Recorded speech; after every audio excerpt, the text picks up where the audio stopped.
Idol, malapit na po ang bagong taon. Sino po ba ang mga magpapaputok dyan? Saan mo nga ba ipuputok, Idol? Sa loob po ba ni Pechay o sa labas po ba ni Pechay? Yan po ba ay safe, mga Idol? Magandang buhay. Kamusta po kayo, mga Idol? Ready na po ba ang mga magpapaputok dyan, Idol?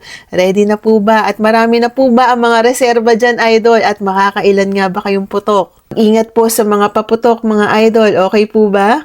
Alam niyo po ba, Idol, kapag po ang pinaka-modta ay pinutok po niya yan sa loob ni Pechay, maaari po itong mabuhay ng 5 araw. Yes, Idol, maaari po yan mag-travel sa cervix, sa fallopian tube, sa cervical wall ng mga kababaihan at maaari po yan tumambay dyan, Idol. At kapag po yan ay tumambay, meron pong bibinggo dyan, Idol, kung ikaw po ay maswerte. Samantalang ang pinaka-Pechay, Idol, yan po ay merong acidic environment. Ibig sabihin, masyadong maasim yung mismong environment na maaari pong mamatay yung mga similya dyan, Idol.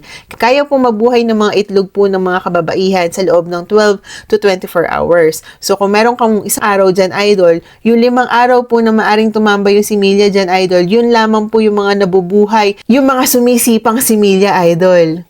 Paano naman, Idol, pag pinutok mo naman yan sa labas? Ito po ba ay safe pa rin? Aba, syempre naman, Idol, sa labas mo na nga po pinutok, di ba? Maari po yan mabuhay ng 15 to 30 minutes, depende po sa init ng environment. At ang pinakamatagal po na kayang mabuhay ng similya ay nasa 1 oras. Kaya lang, Idol, yan po ba ay safe at hindi makakabuntis? Abay, Idol, yan po ay malalaman po natin pag po yan ay nagpositibo at gumamit ka ng pregnancy test. Kapag po ikay ay pinutok mo yan sa labas, maaari po magkaroon ng pre-ejaculation. Ibig sabihin, baka mamaya, Idol, may pumuputok na po sa loob ni Pechay, akala mo ay hindi pa po ito lalabas, samantalang meron na po yan lumalabas. Kaya, maari po na nagkakaroon po ng sobrang dulas, ang paglabas-pasok po ninyo kay Pechay, yun pala, Idol, ay may lumalabas na po dyan na similya o mismong modta.